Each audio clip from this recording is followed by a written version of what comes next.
Morning, ladies and gentlemen. Dorothy here from CCMA. As always, welcome to our Tuesday CCMA community chat. We're going to give everybody a couple of minutes to log in. On screen, you'll see Nivo Doherty of WSI, who supports us on all these webinars, as always. And we're delighted, after a long wait, to have Fiona Buckley presenting to us this morning. We were just talking before we came on. She's an extremely busy lady, so I know I've been trying to get this date in the diary with her for a number of weeks, so absolutely delighted that we got there in the end, Fiona. And I think this morning's topic is of huge interest, the topic of authentic leadership to create true followership. And I know Fiona has some really interesting insights on that, in particular in the current environment of managing remotely and, you know, at a distance from your teams. So hopefully we'll all learn something new today. Fiona is a facilitator, a coach. She's been working and involved with CCMA on a number of projects over the years. I think the biggest project, Fiona, we worked on together was our HR working group, which Fiona facilitated for us a couple of years back. And that was a great success, and we got great outputs out of that. And I know all of the participants really enjoyed it. But today, as I said, we're talking about leadership. We will be recording as always. Very much keen to get any questions or comments that you have. I know Fiona has a poll at the very end of the session to talk about and for you to consider your own leadership. So what I will do is I will hand over to Fiona. Fiona, I'll let you do the introduction and take it from there. So thanks a lot. Lovely, thank you so much. Good morning, everybody. So I'm really excited to be talking about this topic of authentic leadership, and I'm going to explain exactly what that is, so don't worry.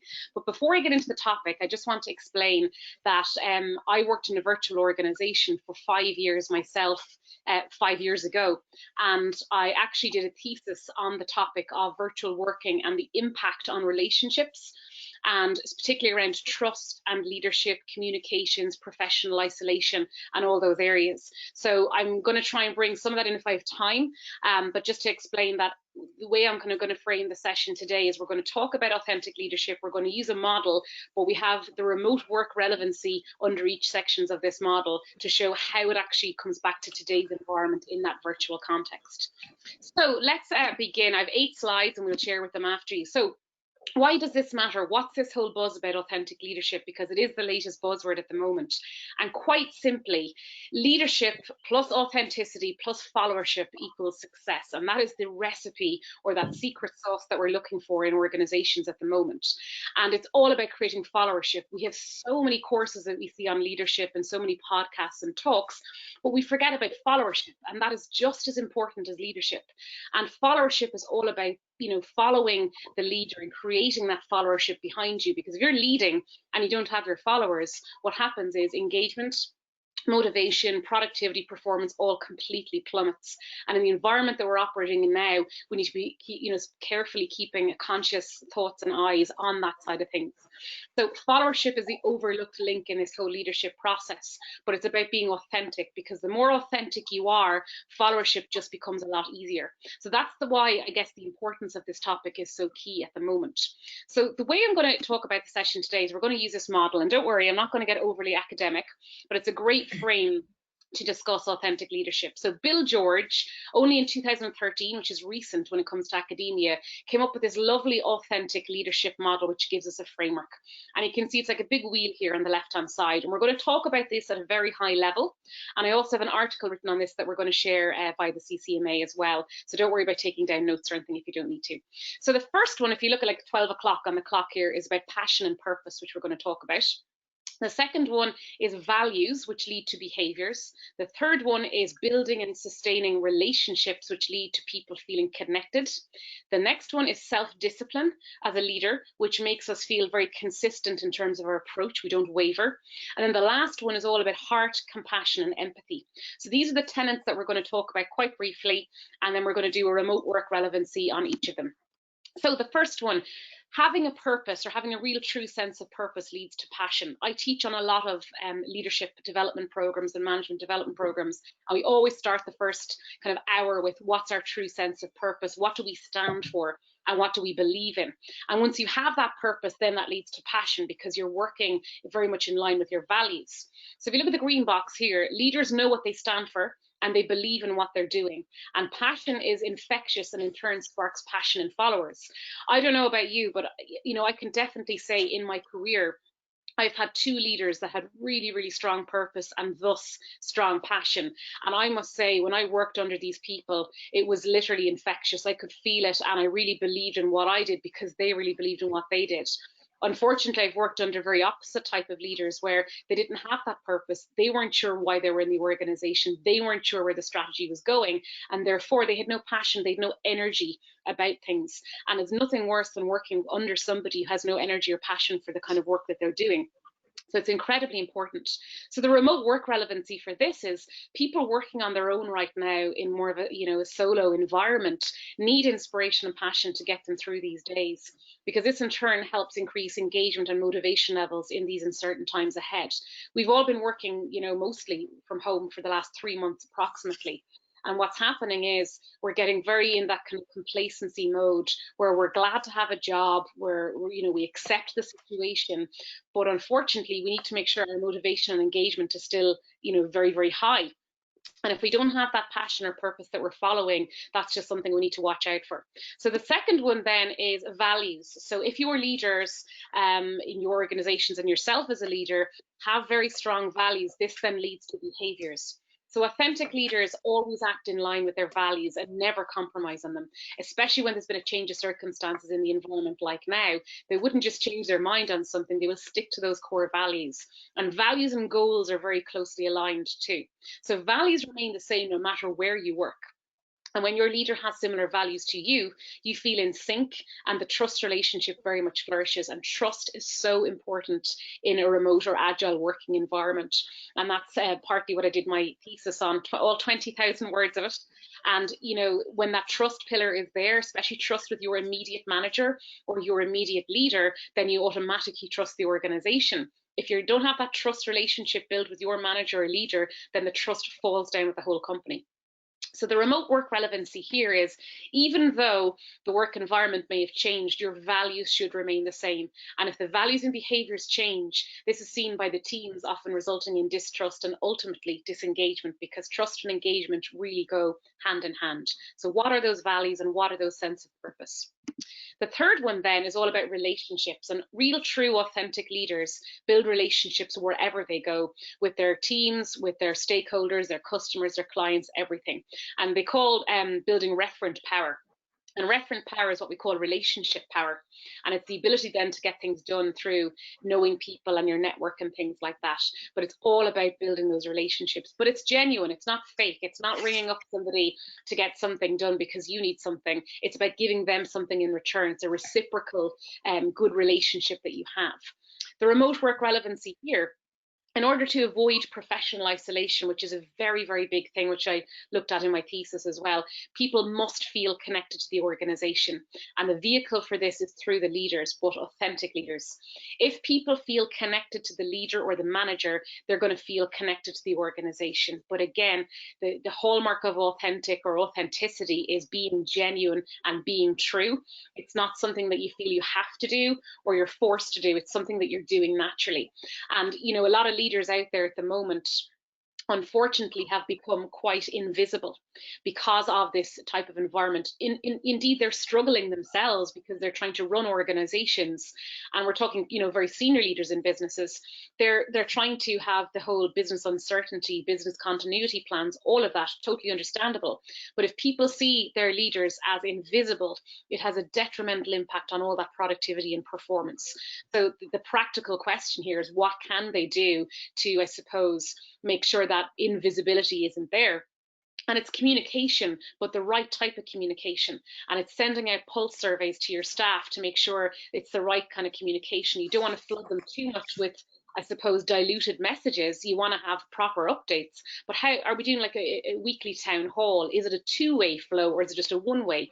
Are we having skip level meetings with directors? Are we having proper one-to-ones with our leaders and managers? And they are so important. And one of the biggest findings actually in my thesis was all around having really good one-to-ones. And in the absence of those one-to-one meetings, you know, again, motivation really struggles and people feel that real professional isolation and disconnectedness. And in those one-to-ones with your leaders and managers, we want to make sure that they're actually talking about you. They're saying, how are you getting on? How are you finding it? What are things like at home? And it's seeing if there's any accommodation needed. And it's that real empathy, which we're going to talk about in a moment. So really important on that one. The self-discipline leading to consistency. So self-discipline, authentic leaders who have self-discipline have really strong self-determination, focus and goal setting. It's like that analogy, a dog with a bone. They'll keep playing around with something until they get something done. Now, if you couple this with the first one, which is passion and purpose, this combination is just magical because you've got a leader who has passion and purpose. They really believe in what they're doing, but they're also immensely focused and they're very good at getting things done. So they've got the heart and the passion, but they've also got the results. Again, working under someone like that is just lovely because it's infectious. The ability to keep on ploughing ahead in the face of adversity, uncertainty, and stress is really that self-discipline. The remote work relevancy for this one then is self-discipline and consistency is essential when remote working on your own. And I'm sure we all know this, you know, very, very vividly after being in that situation for the last couple of months. Teams tend to emulate this behavior when they watch leaders instilling this. And when people see leaders respond in those uncertain situations in a calm and consistent manner, it promotes a lovely calmness within the team.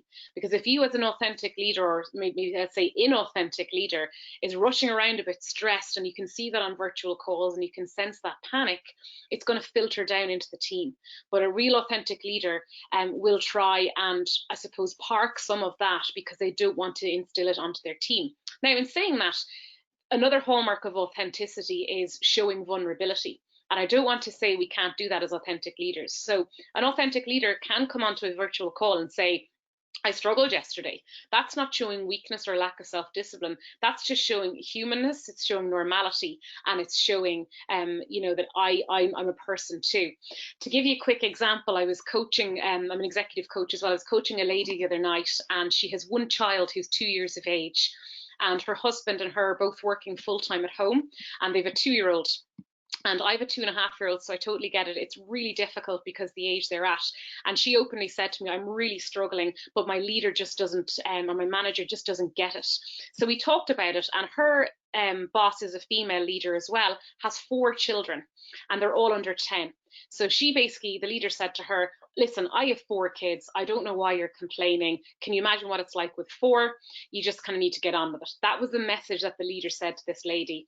And, you know, the person I was coaching got really upset by this because she felt she wasn't coping. That's just a perfect example of somebody who's not using authentic leadership because they're not using any empathy to the other person's situation. And they're certainly not listening to them. And that brings me on to that last part, heart and empathy. It's not about what you as a leader might be feeling, because we're all very different. And to quote that lovely phrase that's floating around the last couple of weeks, we're all in the same storm, but we're all in different boats. And what happened with that senior leader was she is in a different boat. She actually has an au pair at home living in to look after the 4 kids. The other person doesn't. But she made her feel that she just needs to get on with it. And it just was a very unfair approach. That we need to make sure that we're really listening to those personal circumstances that people are having at the moment. And this brings me to that lovely last one, number 5, heart leading to empathy. And leaders are all about caring and having empathy and showing genuine concern. And you can spot this one quite quickly if it's a faked or a feigned type of empathy. And the 3 types of empathy you can actually have. I've a blog written on this that we'll share with you too, but very high level, 3 types of empathy. And the first one is, I suppose I will use the first one. Yeah, compassionate empathy. Compassionate empathy is all about understanding, feeling why somebody is upset or something, but doing something about it. And it's all very much an action focused empathy. It's the best empathy that we can have. A second type of empathy is what we call cognitive empathy, and it's called intelligent empathy. So for a very illogical type of person, you might have cognitive empathy. You don't feel it, you don't take on feelings, but you understand why someone might be upset or frustrated. And then the last one is called emotional empathy, or emotional contagion. It's like contagious emotions. This one is where you really feel for somebody and you really take it to heart. So if someone's very upset you're nearly coming off a call upset for them. We should be careful with that one because you can cross a few boundaries and walls with that one. So out of those three types of empathies, the best one is compassionate empathy, because it's all about you understanding, you're feeling it, but you're going to put something in place like an action to help this person. And again, I have a blog written on it that will probably share a little bit more detail than I'm talking. So the remote relevancy for the heart and the empathy, being sensitive and compassionate to people's needs at present is absolutely key, and providing reasonable accommodation. If anyone on the call here is from HR, you'll know that term reasonable accommodation is often used in terms of accommodating people with a disability or an inequality issue. And I'm now saying, and this is me in a personal opinion, we should be using that term reasonable accommodation in terms of how we can reasonably accommodate people with circumstances at home. Do they have children? Are they caring for sick relatives, or whatever it is, to make sure we're really sensitive and we're helping that. So the way leaders treat their people now will be forever etched in their minds and either strengthen or break the psychological contract in the long term. And the psychological contract, for those that may not know what it is it's the contract you have in your mind with your employer. It's not the employment contract, which is your lovely written piece of paper. This is all that psychological thing. And it's all trust, and it's all about how your employer treats you, how valued you feel, are you recognized, all those kind of things. And if that breaks, it takes a very, very long time to repair if you can do it. And decisions employers are making right now are having a serious impact on that psychological contract. So we need to be very, very careful. I know organizations, the first week that lockdown happened, put some amazing measures in place, and they were very proactive. We now have a lovely reference period of 3 months to look back at. So we need to keep looking and see what else can we do? Are we doing enough? And it doesn't have to have a lot of money put aside to help people. It's about constantly asking them, are we doing enough? What else do you need?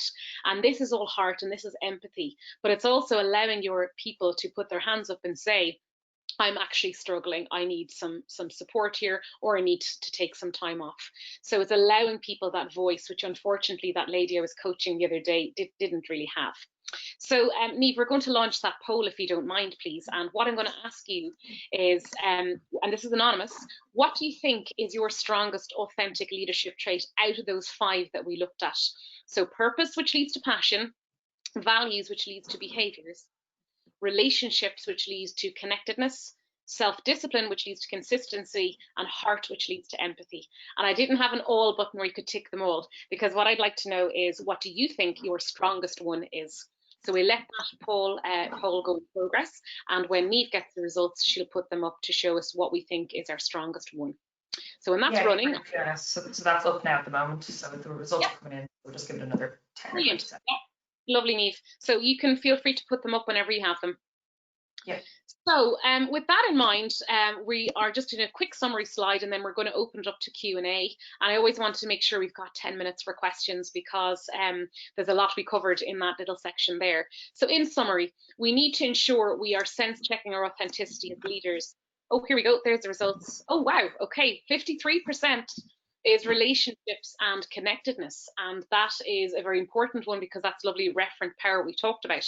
The second most I suppose popular one here is heart leading to empathy, and the third one is purpose and passion. 0% was giving on the values and behaviors, and the self-discipline and consistency. So it's always useful to see on the call where we are in terms of that. Okay, lovely, thanks for that, Niamh. So back to the summary.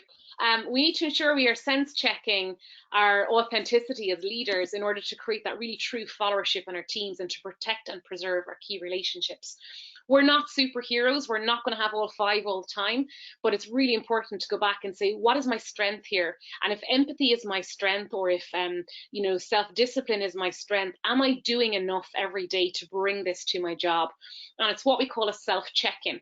So if self-discipline is a key one, did I bring it today? If I didn't bring it, what stopped me today? Was I too drained from video calls? Do I have too much going on in terms of my day-to-day workflow? Did I have a difficult conversation with a colleague? What's stopping you? Because this stuff is so powerful when we get it right. So we are going to open it up to questions now, and Dorothy, feel free to step in with any questions that you see coming through from the chat box. Yeah, go for it. We have a couple already. So we'd start off. If the psychological contract has been broken for an employee over years in an organization, is it possible to repair it? It depends, of course, what the issues are. And, you know, with psychological contract, it's very, very deep. It's very, very complex. So first of all, it depends what the issues are. Secondly, if it's the same manager or the same leader that's still there over the years, what you need to do is we call reset the relationship. And there's a lot of that actually happening at the moment because people have a little bit more time in some cases. So you need to see, can you reset that relationship? And what that looks at like is having a very honest, authentic and real conversation, and potentially that leader owning up to maybe some culpable mistakes or things that they've done in the past, but that they're openly trying to reset that relationship. In order for this to happen, both parties need to actually own up to things that they may have done, and without of course admitting too much stuff, but they both have to want it, and they both want to admit to things they've done, but they both want to put things in place that will help things. So it needs to be not too much of a historical conversation. It needs to be more, there's a line in the sand here, we're at base camp again, we want to build a new relationship. How do we do that, and how do we get past things? But to answer the question, a very short answer, it is possible. It just depends on what the issues are. Okay. Second question from Mark. Hi, Fiona, great presentation. Do you see cultural or generational differences in authentic leadership? That's an interesting question. That's a really interesting question. So let's take the cultural one first. I think with culture one, and I'm just going to use Italians as an example because I've done a lot of travel and I've done a lot of work in Italy. They're very expressive in terms of their culture. And if there's anyone Italian on the call, please let yourself be known. But they're very expressive. They're full of passion in terms of how they talk. Americans actually can be quite the same, and they've got that real energy around them in terms of that. So that's just a prime example of how you can see one of the tenets of authentic leadership being a cultural difference. Some other cultures are a little bit more reserved, so you might not see the passion as much. So in a short answer, yes, there is definite cultural variations, and with generational differences, not so much with that one because it really depends on the person. And my personal opinion with the generational one is I tend not to tar people with a generational brush, as we say, because some people just don't fit into the stereotype of a baby boomer or a Generation X or millennial. They belong to another box sometimes because there's so many different things that make it up. We have to remember with generations, we're all victims to whatever economy that we grow up in. So generations that are just starting work now or college now are going to be impacted seriously by the likes of this COVID-19, and that's going to play on their mind. They're going to be far more appreciative now in the next year or two over things because of this situation. So it's the factors like the environment that actually impact more on that. However, you might bring that then to your authentic leadership style. So whatever's happening in the economy that's shaping the generation, that's going to impact on the leadership more than anything, if that makes sense. Yeah, perfect. Yes, thank you. And I think that's an interesting one because I think, you know, we were talking earlier on, we've had a series of these webinars, Fiona, and we've had a couple of practitioners on. So we have had PayPal, Annette from PayPal, we had Chris from Avantcard on Friday. And as leaders, they've obviously had to change their approach very much to the topic you're talking about today. So they're still having those town halls, they're having those skip level meetings, but the leader really has to invest their time much more than they probably had when they were in the office, because it's a much more difficult thing to do now because all of your team are spread out and you're not getting that physical, you know, connection when you're in the room, and you can sense how somebody's, even by their body language or by their, you know, coming into the office late, stuff like that, you can sense if something's not right. So I think they've had to put much more time into understanding and supporting their teams. Yeah, could I comment on that, Dorothy? I think that's a really key statement to make, because you see, professional isolation is such an issue.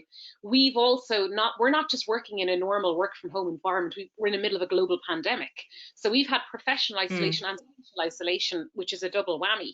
But in order to minimize this professional isolation, this visibility just has to be there, because imposter syndrome really fuels when people are working from home, no matter how good you are.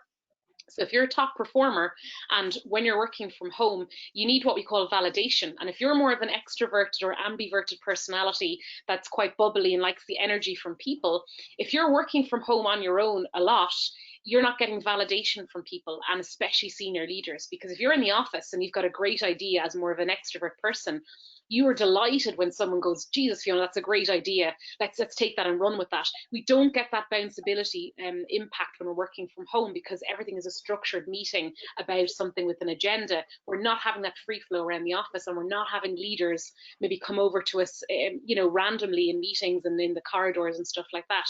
So they really have to push that visibility barrier and really have to ask themselves, am I being visible enough? But also being bold enough to send a pulse survey out to your staff, asking them, are the leaders being visible enough? Are you getting enough airtime with them? Do you need more? And it's that stepping up to do that. And Fiona, for everybody on the webinar today, if they've completed the poll and they were weak in one or two areas, like what's a quick win for them after today? What 2 or 3 things do you think they should go and change about what they've been doing up to now to change it? And I suppose the related question is, can you learn to be an authentic leader, or is that something you either have it or you don't? Well, it's back to that age-old question, are leaders born or are they made, isn't it? It's the same kind of thing. And, there is a certain amount of things that are going to be natural. Like, I know a lot of people that would have natural empathy, but can you grow it? Absolutely. And, a lot of leaders that I would kind of teach on executive programs, they all come to me and say at the end, I've really learned my empathy. And remember, like, empathy and things like that are emotional intelligence, which you can learn. You're not born with it. So let's take an example of the question that you asked about, what are the 3 steps you could do? Let's take empathy as an example, because that is absolutely something you can learn to do. And with empathy, the first step is being aware that you're low on it. I would say perhaps take an emotional intelligence assessment or questionnaire to see what exactly your scores are in terms of how you approach situations. So that would be a second thing you could do. But once you're aware, that's the beauty, because then you can put things in play to counteract it. So with empathy, it's all about putting yourself in somebody else's shoes. And my article that I wrote that we were going to share, Dorothy, is Are We Too Busy for Empathy? And that's the big thing that happens with empathy, is we're too busy. So are we taking time out to really get into someone else's shoes, to look at things from their perspective? If someone sends you an email and you're very quick to respond with a kind of a sharp response back, that's not using empathy. Are we really kind of reading their email to go, what's going on with this person? Why might they be sending that email that's a little bit off? And that's empathy, that's practicing it. So you can do this daily. Just check in and say, am I showing empathy today? And it's really just slowing down a bit, taking a pause sometimes when somebody is having maybe a difficult discussion with you, just to view it from their shoes, or view that email from their shoes. That would be kind of the third thing that you could potentially do to grow your empathy. So to answer the question, yes, you can grow any of these areas, but you can't all tackle it at once, and it's baby steps. So you're starting small and saying, right, this week I'm actually going to really focus on passion and purpose. What is my purpose? And purpose is a hard question to ask. Because when you're asking yourself, what is your purpose? It's really what people often say, it's what you want on your tombstone. It's what you're living your life by. My sense of purpose, which is why I set up my own business 4 years ago, is to help people. I love education. I love thought leadership. I love talking about topics, and I'm very passionate about it. So my sense of purpose is to help people. It's as simple as that. And once I'm doing that every week, I'm happy. And people can sense that. If I was speaking about something that I wasn't passionate about, trust me, you'd know. So it can be quite easy, but it's about finding that purpose. It's about finding that passion, so you can use that as well. And last question, I'm conscious of time. We probably just have a minute left, Fiona. I'll make it short. How do you become more visible in a virtual environment without sort of overloading people? Because one of the discussions we've had in earlier webinars is that, certainly working from home, people have become more productive. But some people would say, well, maybe they become more productive because they want to prove the business case of working from home will work. Now, it's not for everybody, and we know that, and we know companies are slowly going to open back up. But without overloading people, even again, just one little thing somebody could do to become more visible. Yeah, so the first thing I would say is do send that pulse survey to find out from the people what they need, because if you're doing too much, it's going to be, and if you're doing too much, you might not have enough even messages to be saying to them. So it's a bit diluted, and it's a bit convoluted, and it's a bit diary filler. We don't want that. So when you are having that visibility that you've got something to say and you've got that message. So the first thing I'd say is send that pulse survey, find out what the people need, what kind of times, how frequent, how often, what kind of method. Also, as a leader, tell people you're accessible. accessibility is so key, but tell people how they can reach you. Is instant messaging, is texting the best way to get you, or just picking up the phone the old-fashioned way? Also, it doesn't have to be this video calls, okay? It doesn't have to be that way. It can be through other means. So finding out what works best for your people and showing them how you're accessible is the key thing. And those are kind of the most common things, but those town halls and things, we still need to keep them going, but we need other ways that the leader is visible too. Is it an email once a week to everybody, but also to your immediate team, and instilling it down then from each level of leaders too? So it's not just that leader, but are the other leaders doing the same thing? They all should be following some sort of protocol that's working for everybody. Brilliant. That's been fantastic, Fiona. Thank you so much. Really practical, very enlightening. I never knew there was 3 kinds of empathy, so I certainly learned something new today. So thank you on behalf of obviously all the people on the webinar today. As you said, a copy of the presentation, a recording of the webinar, and you did mention your blog. So we'll put all of those links up there, and they'll hopefully be up on the website by this afternoon for anybody who's looking for them. But virtual clap, thank you very much, Fiona. Really, really excellent. Just my normal housekeeping. We have another webinar tomorrow. It's a sponsor webinar, and sorry, we've just had a couple of thanks coming in there on the chat box. Webinar tomorrow, wait till I just get the title, apologies, is sponsored by 11, and it's new CX strategies for overcoming uncertain times. So all those details are there on the website. And on Friday, our Ask the Expert is Eric Milan of Virgin Media. So again, all of the details are on the website as well. But Fiona, thank you so much. You're got off screen there. Really appreciate, oh, you're back. Appreciate everything. As I say, excellent webinar. Really enjoyed that and learned a lot from it. So thank you all, and we'll hopefully see you again soon. Take care. Thanks, everybody. Thanks, Niamh. Thanks, everybody. Bye.